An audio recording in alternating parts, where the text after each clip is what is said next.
90% of brain development takes place by the age of 5 years old. 82% of brain development takes place by the age of 3 years old. I discovered that information right here on this very campus when I was attending classes, and I found it to be completely amazing, given the fact that formal education doesn't even start until kindergarten when a child is already 5 years old. So, from the ages of birth to 5 years old, you really want an answer to the question, what does your child do all day? In a formal early childhood education program of high quality, your child has positive interactions with the teachers that are caring for them. Positive interactions are so critical at this stage. They create a security for your child. Secure children thrive. When you pick your child up at the end of the day from a childcare setting, you don't want your child just spending the whole day surviving. You want your child thriving. So how do you know what a positive relationship looks like in an early childhood setting? You want to visit the setting, and I can't stress that enough. You don't want to just talk and interview the director or the owner of the family child care program. You want to go and you want to make sure you visit during their operating hours, and you want to observe the interactions between the staff and the children. And here's what you want to see. You want to see teachers that are having conversations with the children, not just talking at the children. You want to see teachers that are encouraging the children and actually getting right down here on the floor and playing with the children. You want to see positive behavior guidance. Children have conflicts. It's actually a big part of their development in the early years. And what you want to witness in a situation like that is a teacher that sits them down, helps them identify their feelings, helps them go over the details of the disagreement, and then helps them work out a solution together. If I stopped talking right now and walked off the stage, I've given you information that's one of the most critical things that you need in making a decision about your child's early childhood education. The relationships are extremely important.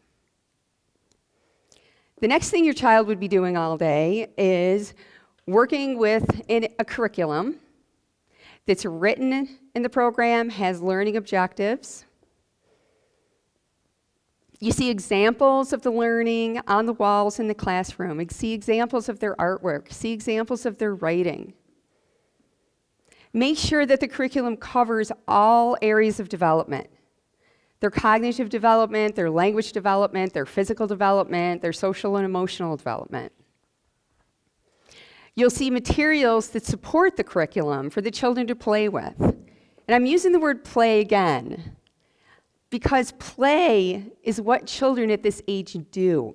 That is the work of children. And if you actually Google that, you will find quote after quote after quote from people in the early childhood community about how important play is for children. Next is the teaching.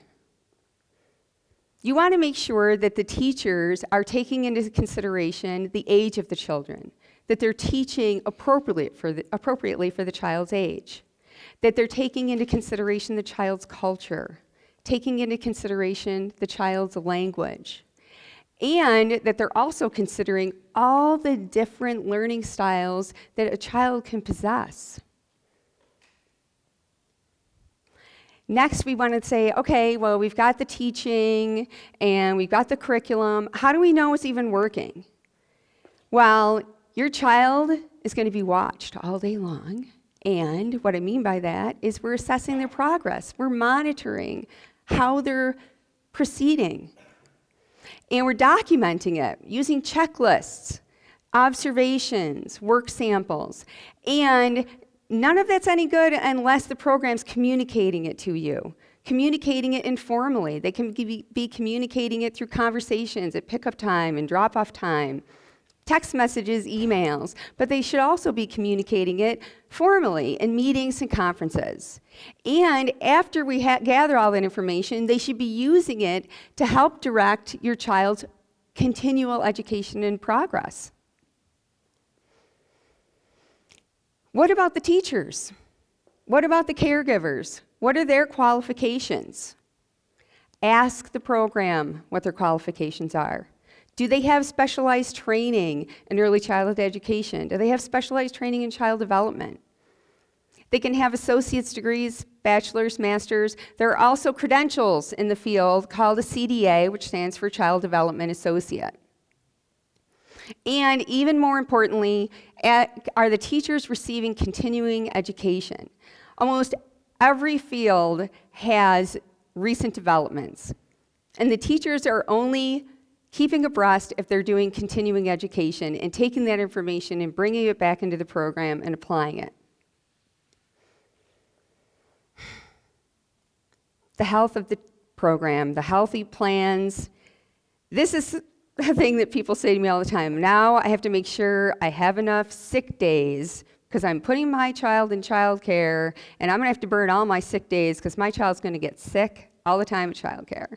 Well, ask about their health care plan. Is it in writing? Does it include a list of illnesses that need for the child to be excluded? Does it include symptoms? Does it include how they handle injuries that take place while the child is there? How do they handle medical emergencies? And with that, is the staff CPR and first aid certified? How are they handling health education with the children? Is there no obesity prevention curriculum? Are they making the children nutritious meals if the program is providing the food for the children? Are they teaching the children about healthy food choices and healthy lifestyle choices? Physical environment. A lot of people immediately think of physical environment as safety issues. And you do want to make sure that the program that you place your child in is safe. You want to make sure they have fire extinguishers, smoke alarms, first aid kits. But when I think of safety, it's more than just the basic safety.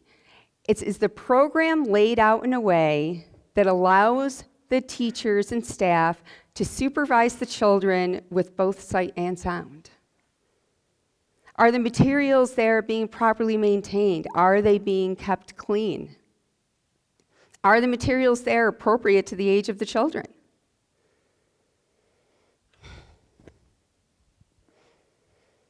Community resources. There's two aspects to community resources that a program should utilize.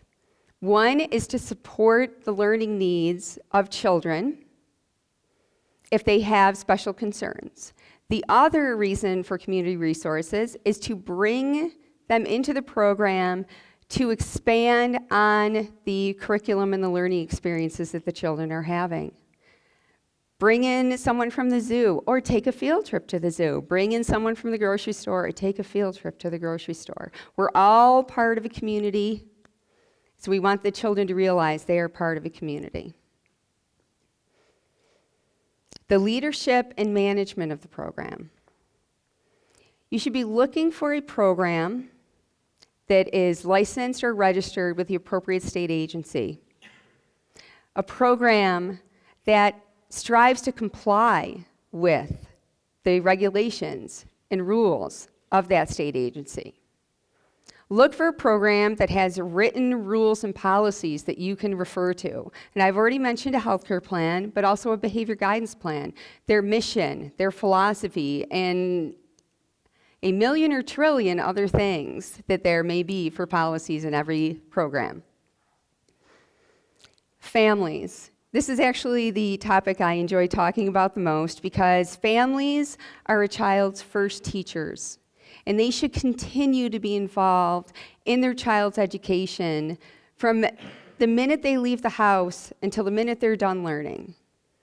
So a program should make sure that you are included in every aspect. They should invite you to share your talents with the children in the program.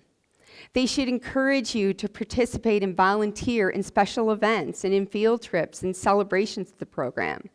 They should be communicating with you in a large variety of ways: a newsletter, website, social media, text messages, telephone calls. They should also take into consideration the variety of families that are out there, differences in family composition, differences in family cultures, differences in family languages, differences in child rearing philosophies. And I can tell you, in my 20 years, I have never seen two families parent exactly the same way. And when I first started in my career, I never would have imagined that.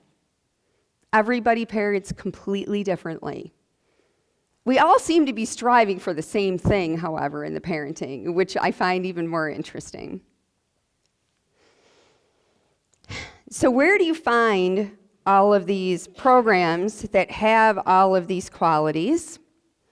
Well, there are two types of programs out there that would apply to the children 0 through 5 that I focused on. Family childcare, which is what I do. It typically takes place in a person's home. It can be a person by herself, himself, or it can be a person with assistance with them. And typically, if they have assistance with them, they can watch more children. There's also childcare centers. People are typically familiar with a center. It's a physical building on its own, director, staff. So, programs that have everything I talked about, I call them childcare nirvana. They have everything. And there are programs out there like that. They're accredited facilities. There are two major organizations in our country that provide accreditation. And I don't know why, but in our field, everything has to have these really long names. So, one of the organizations is the National Association for the Education of Young Children. We call it NAEYC. And the other organization is the National Association for Family Childcare, NAFCC. You can Google either one of these, go onto their websites, and look for accredited facilities in your area. But I'm going to warn you up front, they're few and far between. Only 1 in 10 programs in our country is accredited. So now what do you do? Because there either isn't one in your area, or the one that you do find, or a couple, they have a waiting list as long as both my arms and both my legs. So now, what you need to do is call your local child care resource and referral agency. And we have a great resource and referral agency here that operates in Onondaga County and Cayuga County called Child Care Solutions. And you call them up, and they are going to ask you a myriad of questions, trying to figure out the type of child care that's going to work best for your situation. They will then give you a list of licensed and registered facilities. And they also can provide you with a brochure that will list all of the things that I talked to you about, in addition to a bunch of specific questions that you want to ask. And what I typically tell families that I talk to is that you may not find childcare nirvana. Focus on the parts that are the most important to your situation, that are going to meet your needs, so that your child is getting the child care experience that you're looking for. So if I'm helping just one family out here find the child care situation that meets their needs, then I will have met, and I don't have my name tag on now, but we all had to fill out what inspires us, and what inspired me is to make a positive difference in someone's life. And so if I've helped just one of you find a situation for your child, then I've done what inspires me. And I hope that I've provided you with the information to answer the question, what does your child do all day? Thank you.